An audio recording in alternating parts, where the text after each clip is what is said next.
This is the time of year that all of us are thinking about our goals for working out, for business, for parenting, all those different areas and categories of our life. So we go out and, we hear that your wife or husband wants to start working out. So we go buy them some brand new, beautiful Nikes. And the other person, they open up the box and look in and see these Nikes and are like, yes, the ones I wanted. I know that these are probably going to really motivate me to run faster in them.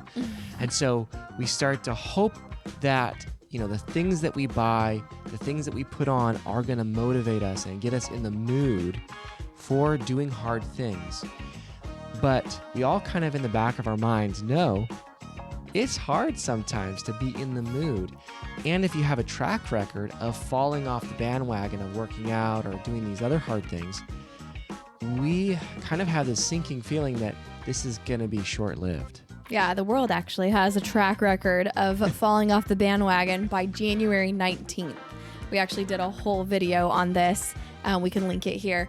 But it's tough. People just don't stay motivated. And why not? Why do people not stay motivated? Well, people are looking for this magic pill that they take or put on that will motivate them. And motivation has almost been like this magical word or formula that we could just do this thing, and then all of a sudden we feel always like doing the hard thing. And it's not quite set up like that. Motivation is really a step-by-step increase of something. So we want to talk about what that something is and how to get more motivated. All right, so first let's talk about the difference between intrinsic motivation and extrinsic motivation. It's funny, I actually remember studying this in depth. I don't even think I told you about this, but I was walking into Sac State my freshman year, taking general psychology classes, and I remember walking in by the student union, and a classmate was with me, and we were going over this for a test or something, and she was giving examples, and I remember thinking, man, I'm pretty extrinsically motivated by a lot of things. But so extrinsic motivation is where we are motivated by external sources. We want to get the gold star. We want to get the grade. We want to get the money. We want to get the accolades, the affirmation, or avoid pain even. That's extrinsic motivation. So it's when you're motivated to do something because of external sources. Because you're going to get something from it that's on the outside of your body, right? Outside of you. Versus intrinsic motivation, which is all about enjoying the activity itself. For that sake. Yeah. There's no other primary reason why you're doing it. You might get other external fruit from it, but you genuinely love the activity itself. Right. So for instance, if you're an artist and you sit down and you're painting and you're not planning on putting that painting on a wall or giving it to anyone, or you're not trying to sell it, you're simply painting for painting's sake. Or if you're a musician, you're sitting down to play beautiful music because beautiful music makes you feel wonderful. Or even working out for some people. We were talking about this the other day. So I don't track anything when I work out. In fact, it's less motivating for me if I have to track things. And so I love just going to CrossFit. It's fun for me. And so Adam's like, we should do before and after pictures. We should measure. We should do. And I'm like, nah, I just want to work out.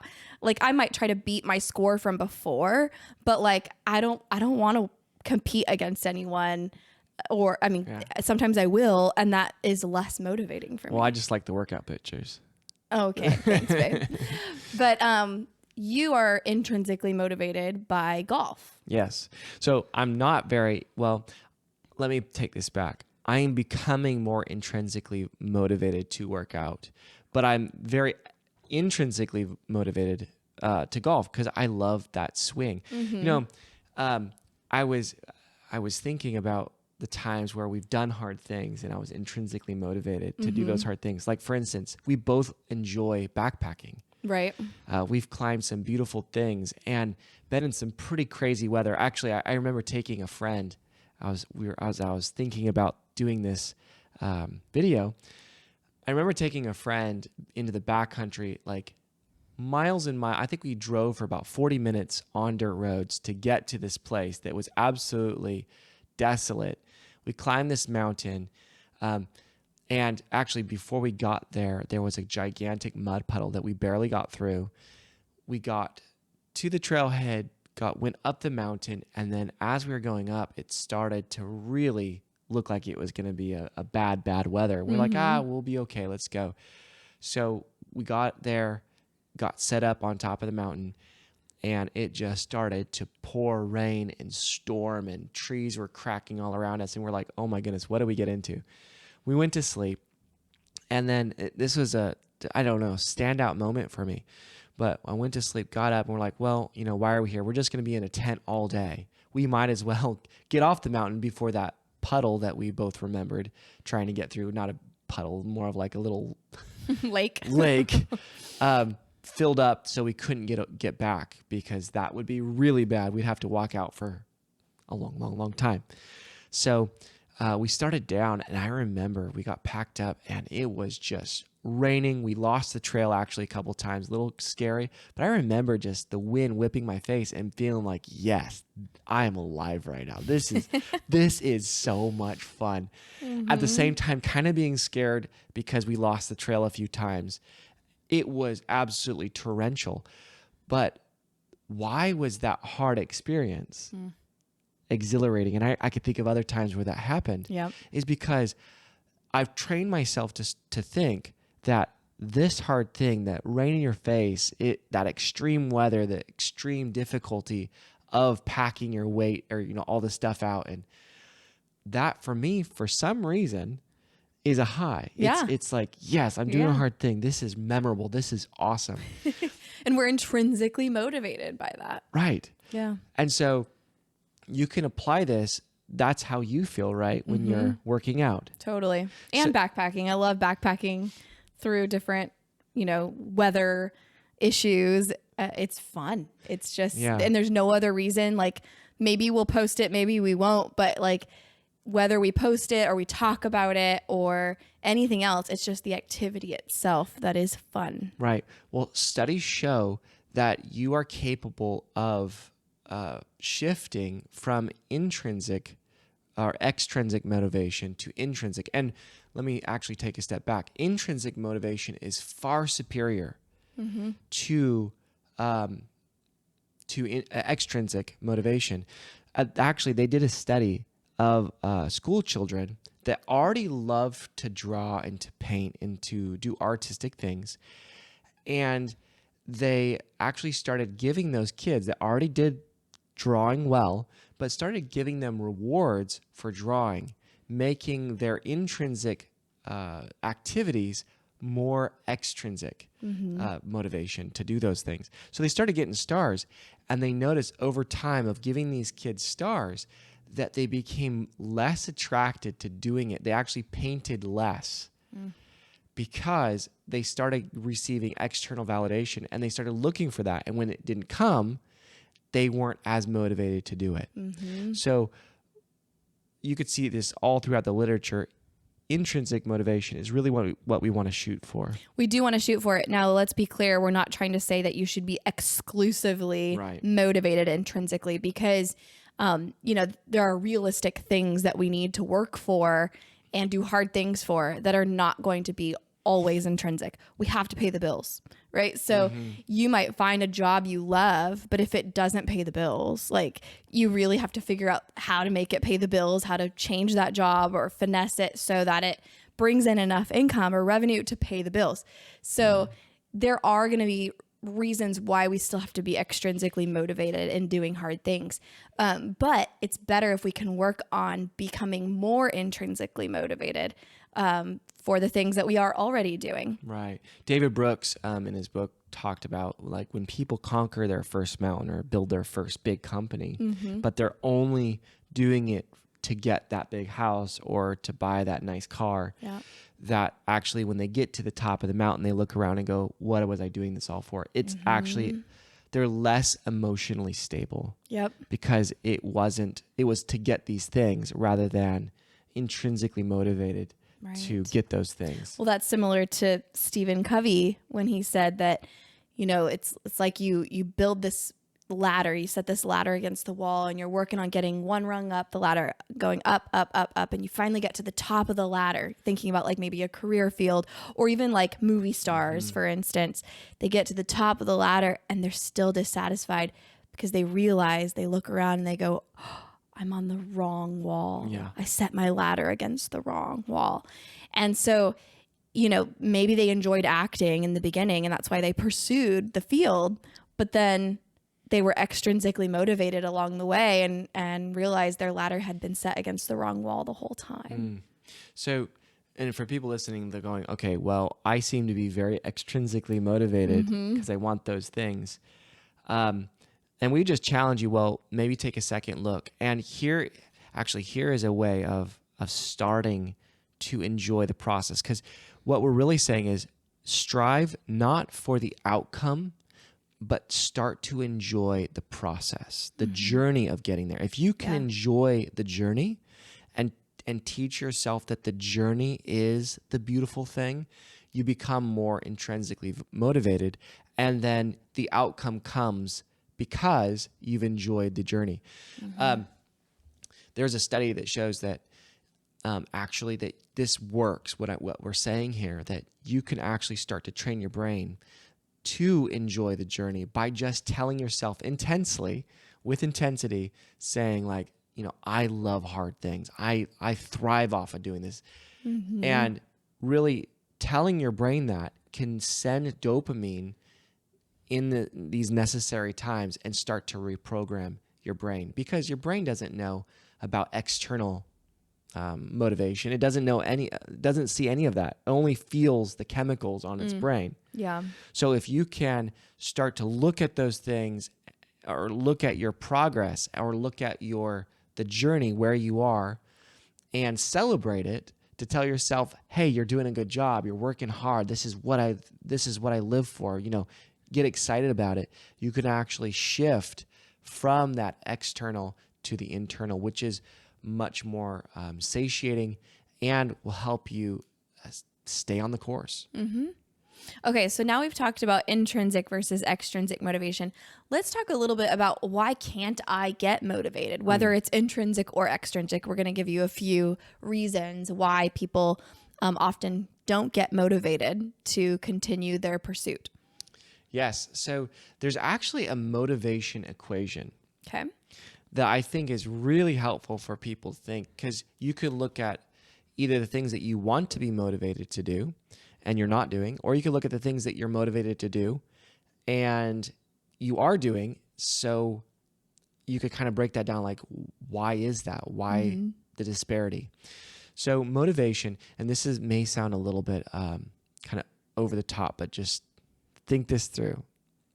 So motivation, here's the equation. Motivation equals value times expectancy divided by impulsivity times delay. So write it down. We'll repeat it because that's a lot if you're like driving or doing laundry.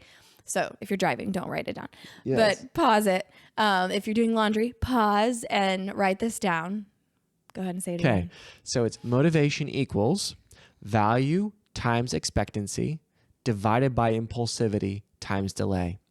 And this is this whole thing is by Pierce Steele in his book. It's so here we go. Let's break down what we mean by that. Okay. So value, how much do I actually value the thing that I'm doing, whether it's the intrinsic part of the action itself or even the outcome, right? So how much do I value that outcome? So let's take exercise, for instance. I mean, it is January. So, how much do I value health, and how much do I value feeling good?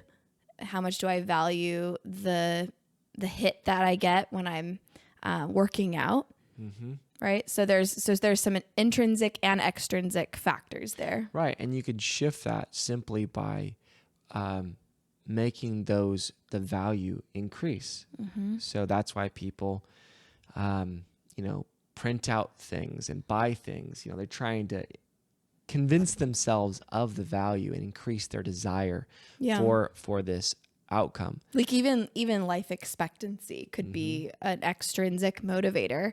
It's pretty important, but it is extrinsic because it's not the activity itself that is motivating you. But you could say, man, if I work out, this many times per week over this number of years, my life expectancy is estimated to increase by 5 years. So how much how valuable are those 5 years to me? And you might print out, some sort of chart that shows you your life expectancy and that you can add 5 years to that, or 60 months to that, to think of it in months, but you can add that. And is that valuable enough to you?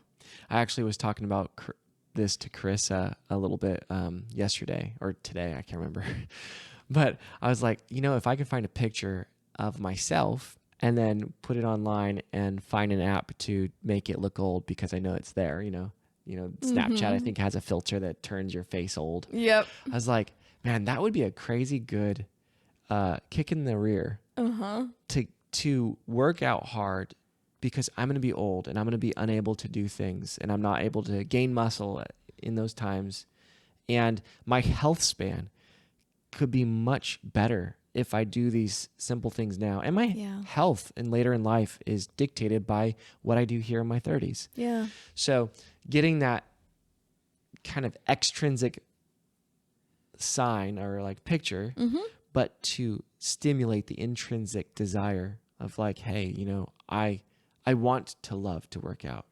So to start to shift that and keep it on my mind. So value and desire can be synonymous there. Yeah. Expectancy really is, do you have confidence? Confidence, I love this, but confidence, the word confidence is actually from the Latin, which means with intense trust. So people want confidence without trusting themselves. And really, do you have the trust in yourself to do the necessary things when times get hard? Have you built that? So confidence is really earned. You earn confidence with yourself. So can you have confidence that you will fulfill these small hurdles? Well, you'll get through these small times of disappointment, or I'm sore, I don't feel like going. And if you don't have the confidence, how can you dial back your expectancy a little bit and still get little or smaller wins to celebrate, to start to build that confidence for the bigger things? Yeah, so that goes back to like tiny habits. And we've done an episode on that. We'll link it here. And tiny habits are all about breaking it down into very small goals, little milestones, to help you with that confidence, with that expectancy that I can do this. Even if I don't think I can do that, I can at least do this. Right. So, all right. So if you have you see the desire, or you see the value, this huge value, and you feel like you can do it, you can achieve it, you can get there, most likely you're going to be motivated to get that value, right? To go do that thing. But here is what pulls us down. So in the next part of the equation, impulsivity, what is distracting you from pursuing that goal or that thing that you really want? So if we're distracted and our attention is going everywhere, it's going to be a leech on your motivation to achieve things. Yeah. So if that screen time or media, Or video overcommitment. games, overcommitments, all of that can really distract you. Impulsively checking your email. I'm preaching to the choir over here for myself, but that's something that you want to dial back on, because remember, this is the denominator in this equation. If you can make this denominator so much smaller, not just the impulsivity, but we'll get to the delay. But if you can make that so much smaller, then you increase the likelihood of your motivation going up, because that numerator is bigger, that denominator is getting smaller. Well, think about motivation here. How people try to say in 3 weeks you can lose 20 pounds and sell these programs. So human beings are motivated by quick, right? Like they're motivated by, well, here's the last one, delay. So if we can move up when you get to that goal, or when you think that you're going to realize, the first step or second step of your goal, you're more motivated. But if your goal is 10 years out, like, keep on working out, in 10 years, you're going to have the body that you've always wanted. Like, no one's going to sign up for that course. Right. Because the delay is way too big. Yes. Like, no, I actually want to look nice in around June. So shorten that delay. And in order to do that, you might need to, again, kind of going back to what we said earlier, make those micro goals, so that you can celebrate something quicker. If the more quickly you celebrate, even if it's in those milestones, the better. And this kind of comes back to what we've preached for years, which is habit formation. So rather than just setting these long-term goals, talk about what your habits are. So like, we don't even do New Year's resolutions. We do New Year's habits. So every year and throughout the year, but specifically between December 26th and January 1st. So by the time this airs, we will have done this again for the year. But we look at our habits from last year. How did we do on maintaining these habits? And they're small habits. They're not like these giant goals. They're like, oh, I want to do this on a daily or weekly basis or a couple times a week, or I want to do this every night before I go to bed. Even like a habit this year was, instead of flossing every night, because I just don't do that. I know you might think that's gross if you're like a good flosser, but like, I would commit to floss a tooth every night, right? Well, that's a lot more achievable, and I can celebrate. So the delay goes down. My confidence is up that I can do that, because that's really easy to do. So try to break down your New Year's, what would have been like a goal, break that down into small habits. Yeah. So good. So motivation is really bringing up the value, being very clear with the value, how important this is for you and the loved ones, and for yourself. Why do you want to achieve this? Try to build that intrinsic motivation. Also, trying to have the confidence, recognize when you do pull off those wins, celebrate those wins, make sure that you actually see them, and then dial back on your scatteredness. Like, make sure that you're not impulsive on so much stuff. Like, get some consistency in you, because that honestly does build confidence again. And then the last one is start to break these habits down into micro wins, so that you can achieve. You might not be able to achieve this gigantic thing very quickly, because there's maybe a huge delay. But if you can achieve these small micro wins and have yourself celebrate it, but also other people, you are on the path to becoming a very motivated individual. Love it. So we are challenging you guys, get those New Year's habits done, get together with your spouse, even a best friend, and challenge each other, keep each other accountable to check in on how you're doing with these habits. And we do that for each area of our life. So we break it down, we do our spiritual, our emotional, mental, academic, and then career, ministry, and physical. Even we have habits for our sex life, for our finances, and we break it down really, really small, so that we are actually more motivated. Yes. To kind of come full circle. And if you want to work with us and have a template with your spouse to go through, or even if don't have a spouse, you could still check this out. It still apply to you. We have a whole workshop in Monthly Life Date Night that would take you through goal setting and habit formation. It would probably be very helpful to you. It's not open right now, so you can't get in. But if you would like to get on the wait list, you can do that. Yeah, the portal is full of past workshops we've done, over 40 of them with handouts.